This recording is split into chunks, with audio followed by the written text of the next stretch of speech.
night at Lawrence Welk's in a bathroom of all places. Yes, that is a bathroom stall. I'm trying to make noise without bothering my elderly mother. She'd killed me if I described her as elderly. It's kind of nice to have an older mother still alive because it makes me feel young.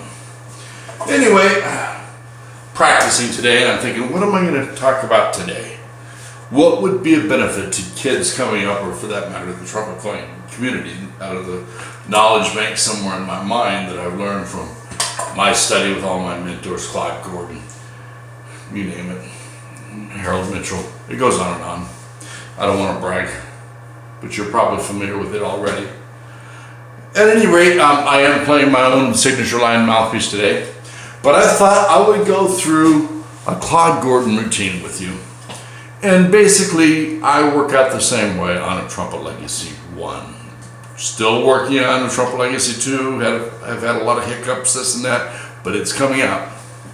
Anyway, we're going to go out after Claude Gordon's number 2. So, did I say that in the bathroom? Claude Gordon's lesson number 2. Okay, here we go.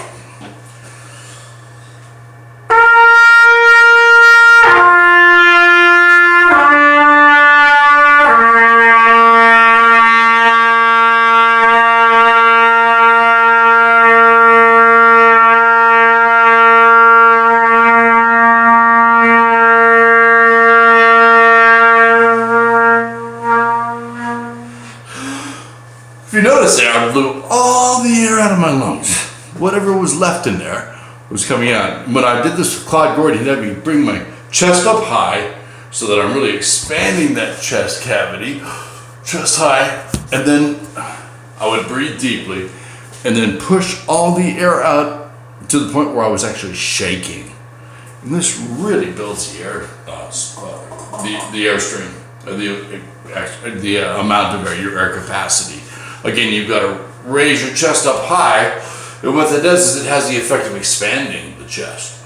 You can hear it, my voice is getting bigger and deeper because I have that much more sound quality coming out of the sound chamber of my body. Same thing playing the trumpet. Now the second one is, I do this slurred, I don't do it tongued. Because I want the feel of the horn, just rolling off of the harmonics.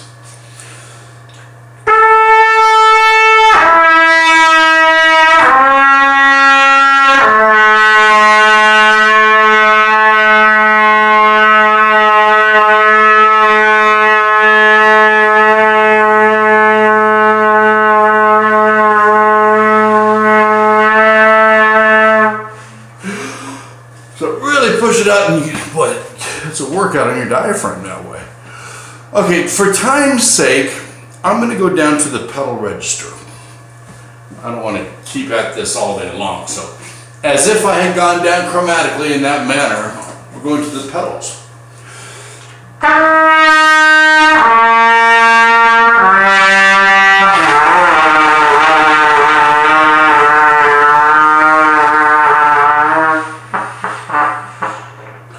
Again, I'm pushing all that air out. Now, what is the form that I'm utilizing once I'm into that pedal area? We're doing a Maggio chimpanzee. Or basically, I call it the duck lip. I think in one of my videos I described it as an Andy Ferguson, Ken Anderson lip position, because watch what happens when you put compression behind it. That chimpanzee look starts to look like Maynard. Okay, down to the E.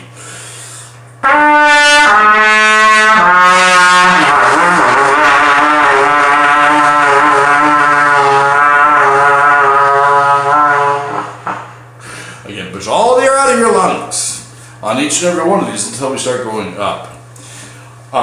You may wonder what I'm playing today. This is my Carol Brass Dizzy trumpet with a sterling silver slide through and through with a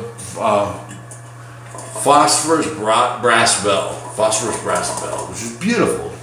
With you've got your nickel plated slides. It's a 464, 5 1/4 circumference on the bell. One of my favorite trumpets.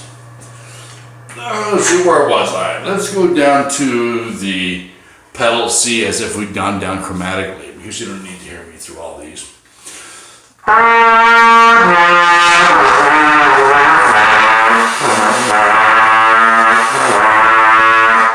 Oh, let me get a better start on that.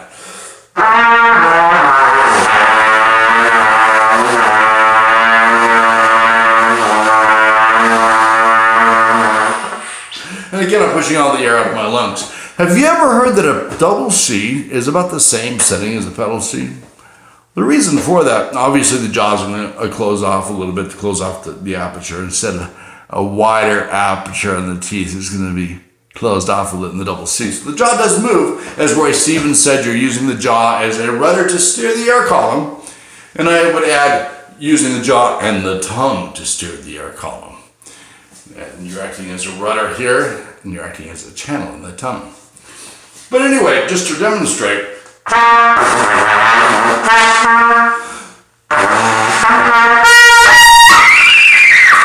wasn't too good. Let's try it again.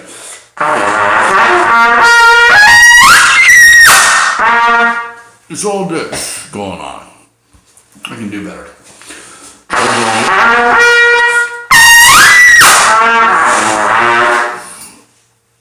No, it's still very, very, very relaxed. There's not a whole lot of tension there, but I'm putting a huge amount of vibrating surface into the lip. And that's what we're doing on the pedals, and that's why you're building a solid foundation, as Mr. Gordon said to me back when I was a teenager, taking lessons from him up in Big Bear Lake. Build a solid foundation. What wisdom for the trumpet player. So you're building your chops down low. Now you can actually get a physical workout on pedal tones. It isn't just flapping the chops to the wind. It's actually getting a workout because you're utilizing muscle, the orbicular muscle. Maynard Ferguson said, I grip the mouthpiece does not grip me. See that grip? That's a Maynard grip.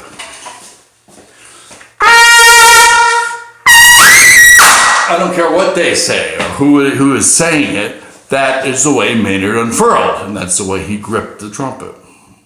Like this. People say, oh, that's too much tension. Play your own way. You know, that's fine.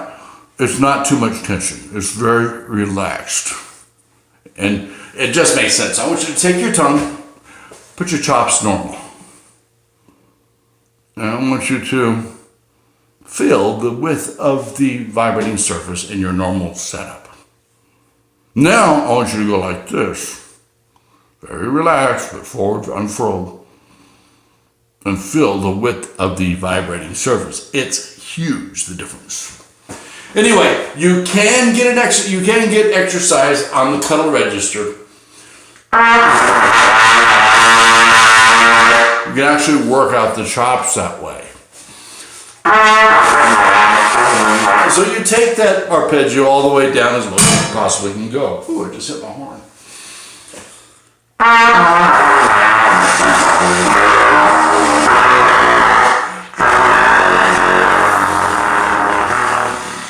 Now, the great maestro Arturo Sandoval doesn't even think of the pedal C as a pedal C. He calls it his low C because he uses it.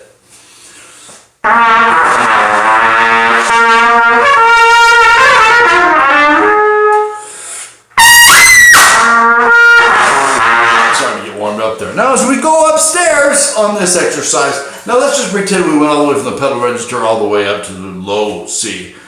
As we're going up on this exercise, let's start thinking contained.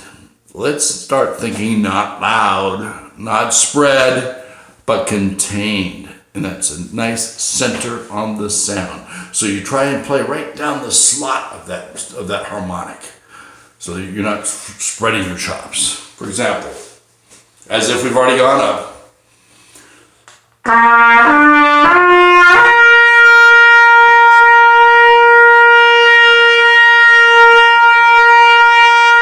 Now on these, we do not want to hold it all the way out as long as we can. You know, you want, to a certain extent, you want to hold it out long, but for the most part, you don't want to go way too long because you'll start hurting yourself. In the upper register, you should be no louder than this.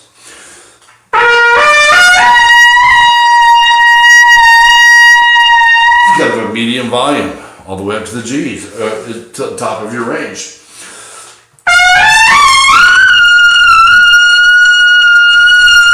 It's really easy and centered.